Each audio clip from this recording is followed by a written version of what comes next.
যোৰহাট লোকসভা সমষ্টিত যদি আমি অংকটো চাওঁ তে অংকত দেখা পাম যে 7টা বিধানসভা সমষ্টি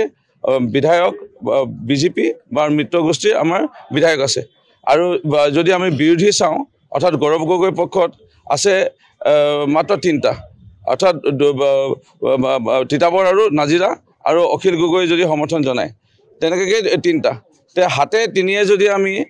বিয়োগ কৰোঁ তে দেখ আহি আছে যে 4,88,000 ভোটত আমি জয় হ'ম সেইকাৰণে আৰু বেলেগকৈ এটা অংক নাই আৰু সেইকাৰণে মই এই লোকসভা নিৰ্বাচনত মই ইমান অংক কৰি থকা মই একো দেখাই নাই এখন সুন্দৰ ছবি আমাৰ সন্মুখত তেখেতৰ কি মন আছে কি মন নাই মই নাজানো কিন্তু ৰাইজৰ মন বিজেপি চৰকাৰ পুনৰ হ'ব লাগে কেন্দ্ৰত আৰু ৰাজ্যত যিহেতু বিজেপি চৰকাৰ চলি আছে আৰু বিধায়ক আৰু মন্ত্ৰীসকলক পাই আছে ৰাইজে কাষতে ৰাইজে দেখা পাইছে যে ডক্টৰ হেমন্ত বিশ্ব শৰ্মা ডাঙৰীয়া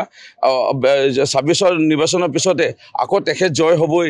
আৰু পুনৰ 5 বছৰ বা 10 বছৰ কাৰণে এতিয়া বেলেগ দলত এনেই আৰু চেকা লগাই পেলাই হাতটো গুন্ধাই এইবোৰ লাভ নাই সেইকাৰণে বিজেপি পক্ষতে ভোট দিব পাৰিব জানো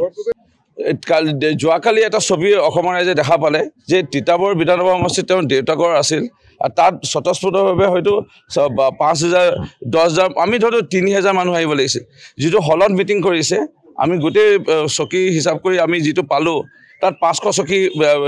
পেণ্ডেলৰ পৰা বিচাৰিছিল আৰু কাষতে বহি আছিলে খুব বেছি থিয় হৈ থকা মানুহ 800 বা 1000 তে য'ত তেখেতৰ তিতাবৰ সমষ্টিতে আস্থা হেৰুৱাইছে মানুহৰ তেখেতৰ এই বাকী সমষ্টিৰ কথা মই নকওঁ